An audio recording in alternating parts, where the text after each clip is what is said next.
Colleen J. Stan was born on December 31st, 1956, in Eugene, Oregon, and grew up in a middle-class family.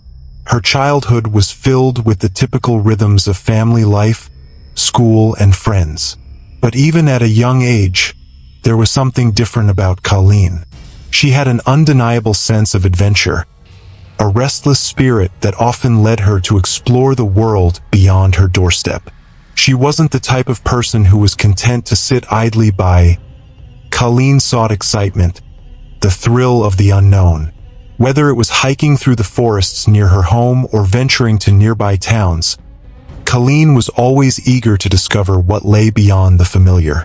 By the time she turned 20, Colleen had developed a deep desire to experience life on her own terms, beyond the confines of Eugene.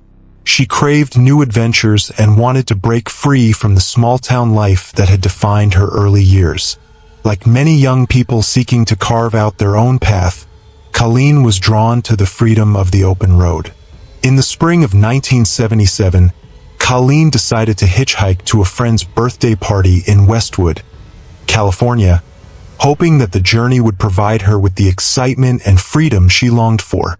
Hitchhiking was a common practice in the 1970s, and Colleen had done it before, so she was no stranger to the experience.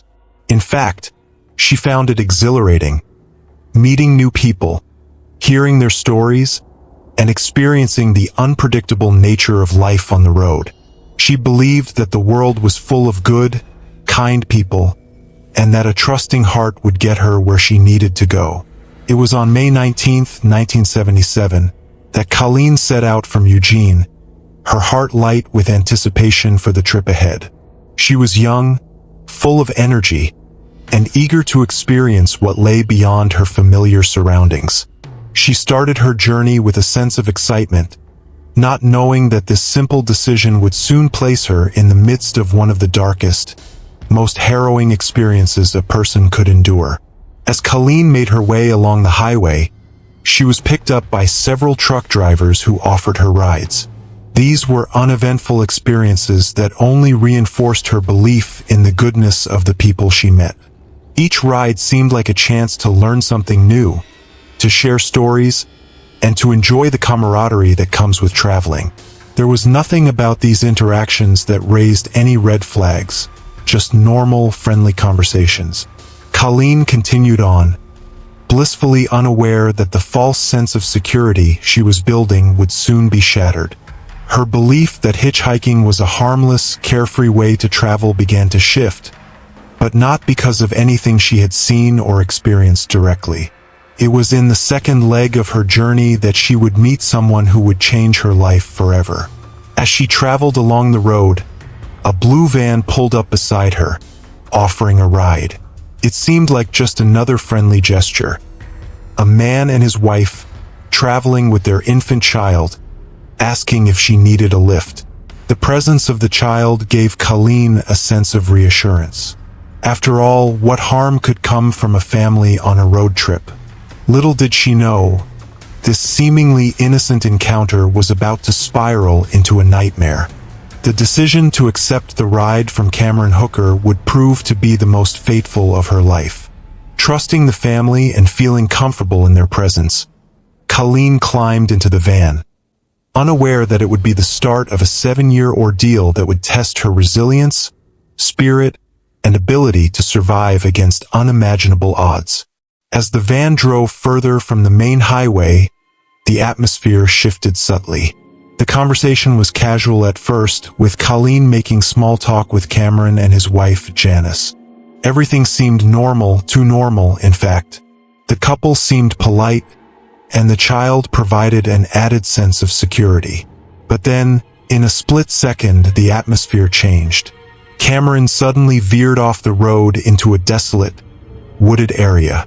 Colleen thought it was just a detour, but her instincts began to prick at her. Before she could make sense of what was happening, Cameron pulled out a knife and told her if she screamed or tried to escape, he would kill her. In that moment, everything she had trusted, everything she believed about the kindness of strangers, was shattered. Colleen realized she was no longer in control of her fate. She had unknowingly walked into a nightmare, and her life would never be the same. Overcome with fear, Colleen had no choice but to comply, to surrender herself to whatever fate awaited her in this moment of terror. Cameron's hands moved quickly, expertly, as he bound her wrists tightly, rendering her incapable of defending herself. Then, as if her fear wasn't enough, he placed a heavy wooden head box over her head. The box was a brutal instrument designed to strip her of any sense of control. It covered her entire head, leaving her blind, deaf, and unable to breathe freely. It wasn't just a physical constraint. It was psychological torture. The head box served to disorient her, keeping her trapped in a state of confusion and helplessness. The thick wood isolated her from the outside world, forcing her to confront only the suffocating darkness within. Cameron's tactics were deliberate and cruel. He was breaking her down, not just physically, but mentally, isolating her from everything and everyone she knew. The moment the box was placed over her head, Colleen's reality shifted from one of hopeful adventure to one of unimaginable horror. This was no longer a ride. It was the beginning of an ordeal that would last years, a torment that would change her life forever. Once Cameron arrived at his home in Red Bluff, Colleen's world was about to become unrecognizable. The van that had carried her to what she thought would be an innocent ride now felt like a distant memory, replaced by the terrifying reality of what awaited her inside Cameron's house. As the door to the van opened, Colleen was immediately thrust into a new nightmare. Blind and disoriented from the headbox still covering her face, she was unable to see or fully comprehend where she was being taken. The only thing she could feel was the oppressive weight of her restraints and the suffocating uncertainty of what lay ahead. Cameron, with a grip of steel, dragged her into the house, and it was then that she was taken down into the basement. The basement was dark, cold, and damp, a fitting backdrop for the twisted plan Cameron had prepared. Without hesitation, he forced her into a small, cramped box that was barely large enough to accommodate her body. The box, with its sharp corners and confined dimensions, became her prison. It wasn't just small. It was designed to be a constant reminder of her captivity, forcing her into a curled position, unable to move freely or even stretch her limbs.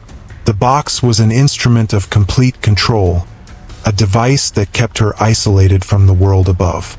It was placed directly under the hooker's bed, a cruel reminder of her subjugation, as though she were nothing more than an object tucked away out of sight. For the first few days, Colleen was confined to this box for many hours a day. The only break from this suffocating confinement was when Cameron would briefly remove her to subject her to torment or force her into exhausting tasks. She was nothing more than a prisoner, a servant to Cameron's whims. The box itself was a stifling prison, a space that was both physical and psychological, designed to wear down her will to fight and to break her into complete submission. During the first days of her captivity, Colleen's life consisted of little more than darkness and isolation. She was only removed from the box when Cameron decided it was time to punish her, which happened frequently. His footsteps echoed ominously as he approached the box, and with force, he would pull her out, dragging her to a different part of the house, where he would impose tasks or punishment upon her. Cameron didn't need a reason. The mere fact that Colleen existed in his space was reason enough for him to continue his control. He took pleasure in breaking her down, in reminding her that her life was entirely in his hands. Colleen's body was no longer her own.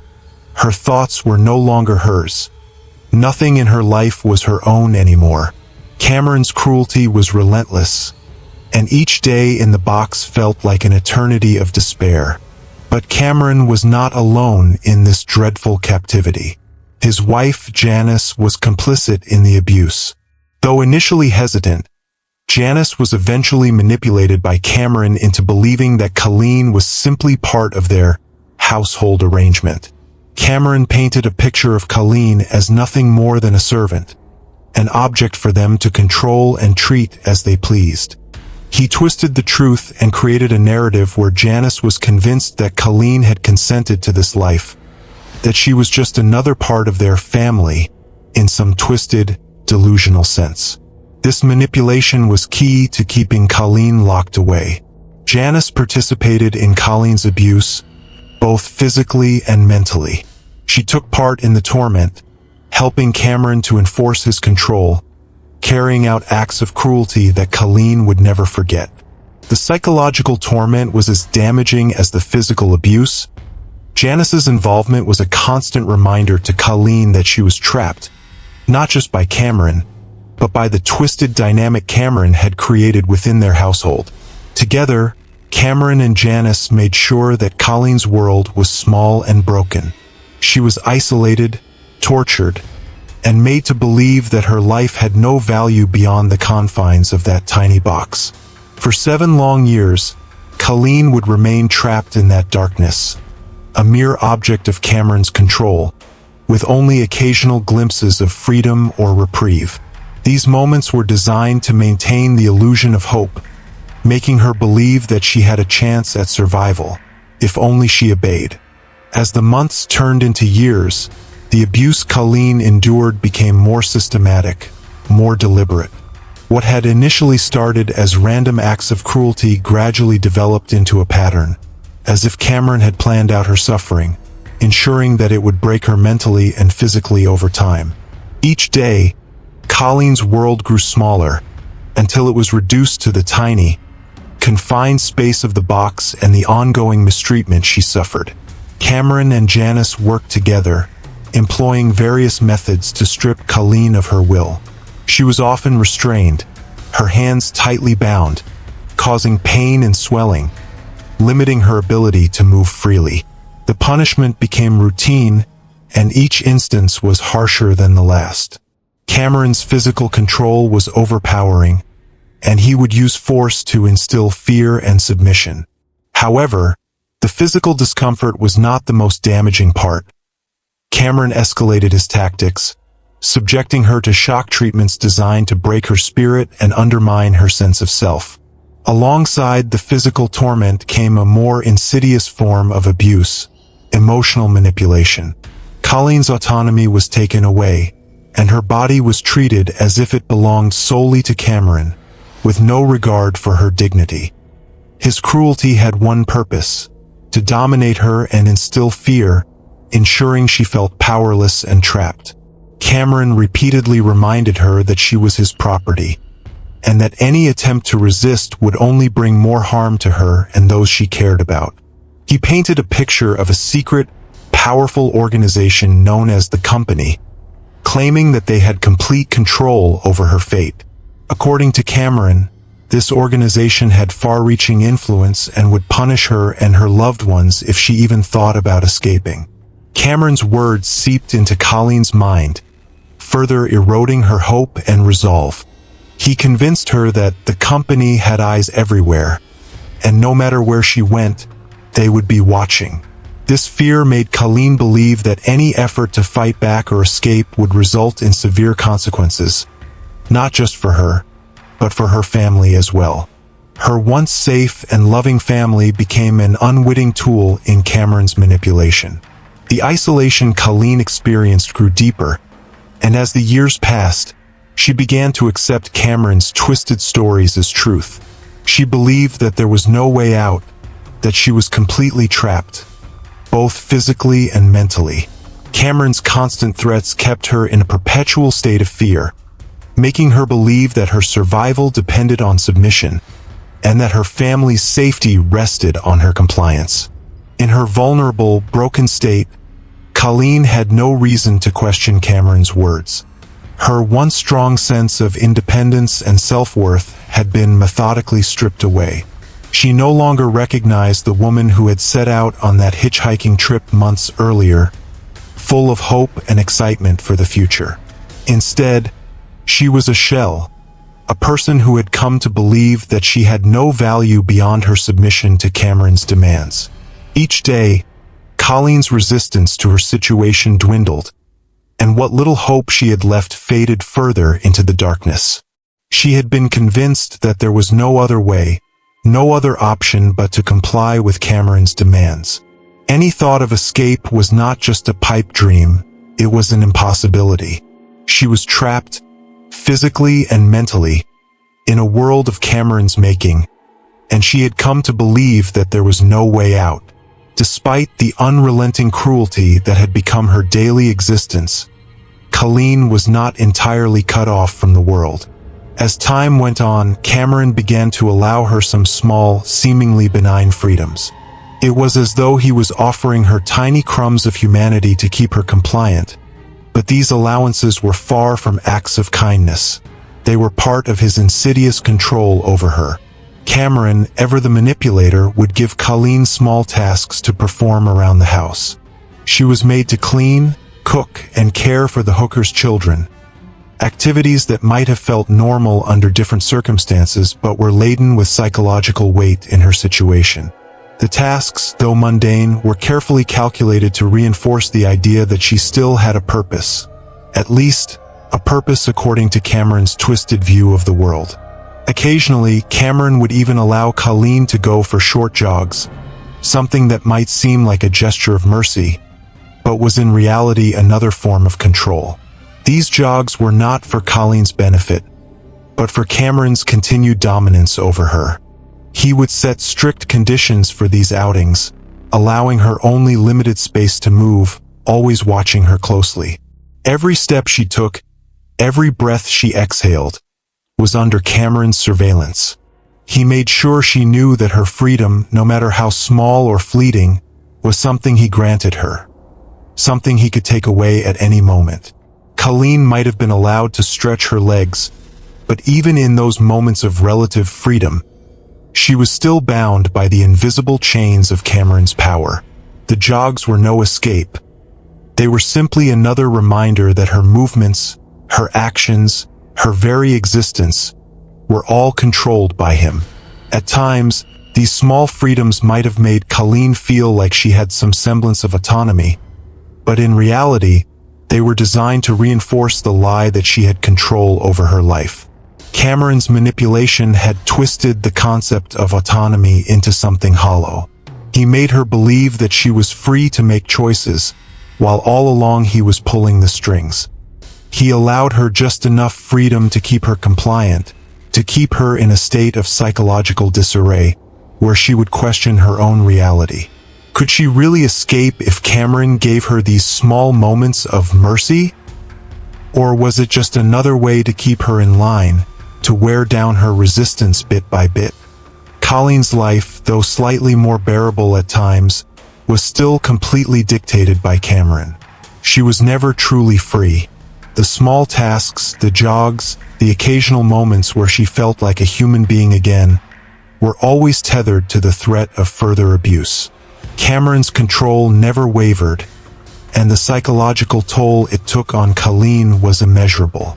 She had been broken down to the point where she began to internalize his control, accepting the crumbs of freedom he offered as the closest thing to normalcy she would ever know. This constant manipulation, dressed as kindness, was yet another way to erode her spirit, to reinforce the twisted dynamic between captor and captive. Cameron's power over Colleen wasn't just physical. It was mental, emotional, and psychological. In these brief moments of freedom, Colleen's mind wrestled with the brutal reality of her situation. Though her body may have been allowed to move, her heart and mind remained shackled, and every step she took outside of the box was yet another reminder that the real prison was in her mind. A prison Cameron had carefully constructed, one where hope was slowly suffocated with every passing day. By 1984, Colleen had been held captive for nearly 7 years, enduring a constant cycle of abuse, manipulation, and isolation. But even in the darkest of circumstances, cracks began to form in the twisted reality that Cameron had built.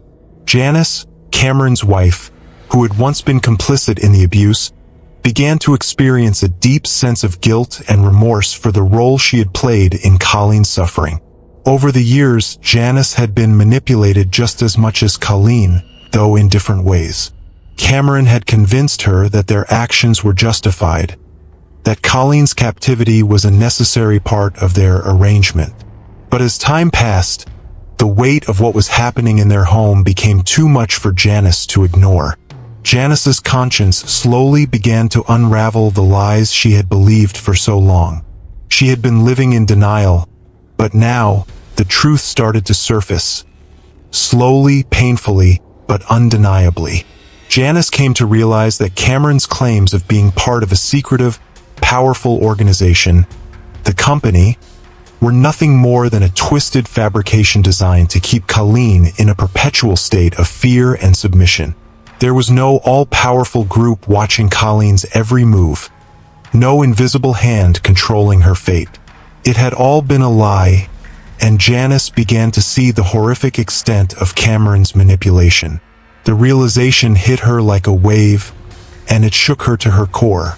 She had helped imprison an innocent woman for years under false pretenses, and the guilt of that weighed heavily on her soul. One day, feeling a sense of responsibility she could no longer ignore, Janice took a bold step. She confided in Colleen, revealing the truth about Cameron's lies.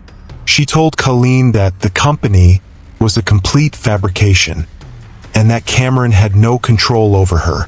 For the first time in 7 years, Colleen heard the truth, that she was not being watched by some invisible organization, that there was no punishment waiting for her if she tried to escape. It was a revelation that shattered the illusion Cameron had worked so hard to build. For the first time, Colleen understood that she had been living under a lie, and the possibility of escape suddenly seemed within reach.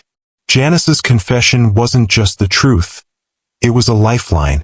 But it wasn't easy for Colleen to believe it at first. After years of manipulation and brainwashing, the idea of escape seemed almost impossible. The mental chains Cameron had forged were just as strong as the physical ones. But as the days passed, something shifted in Colleen. The realization that she had been controlled through lies and fear began to ignite a spark of courage deep within her. She had endured unimaginable torment, but now, the seeds of hope began to take root. Janice, feeling responsible for Colleen's suffering, did what she could to help. She took Colleen to a bus station, giving her the opportunity to leave.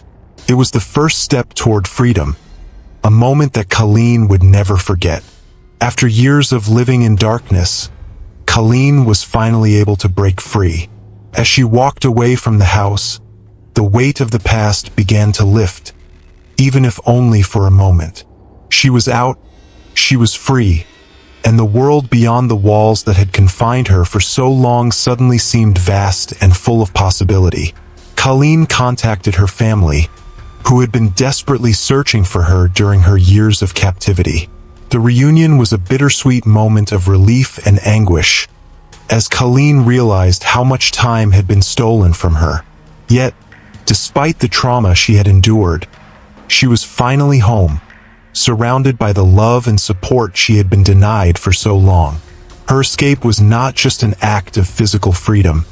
It was a triumph of the human spirit, a testament to Colleen's resilience, and a story that would inspire countless others who had suffered in silence. But it was also a beginning, a painful and difficult journey toward healing, as Colleen would later face the emotional scars left by her years of captivity. It would take time, but with the help of her family, she began to rebuild her life, piece by piece. The months following Colleen's escape were filled with overwhelming emotions, as she struggled to come to terms with the trauma she had endured. For so long, her reality had been defined by isolation, fear, and the constant abuse at the hands of Cameron and Janice. Now, even though she was physically free, the mental scars remained. It took time for Colleen to process the magnitude of what had happened to her, to fully understand the depth of the abuse and the manipulation that had been carried out over the years. The mental chains that had bound her during her captivity were not so easily broken, and the pain of the past lingered, sometimes even threatening to consume her. However, Colleen's story did not end with her escape. In an act that would come to define the rest of her life, Janice Hooker, feeling the weight of her own guilt, came forward to the authorities. She reported the abuse to the police, detailing the horrific conditions under which Colleen had lived for so many years.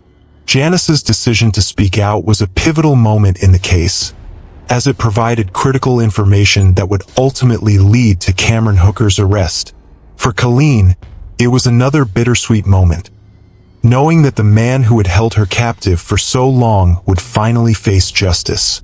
Yet, it was also a painful reminder of the complicity of those who had been in her life during her captivity.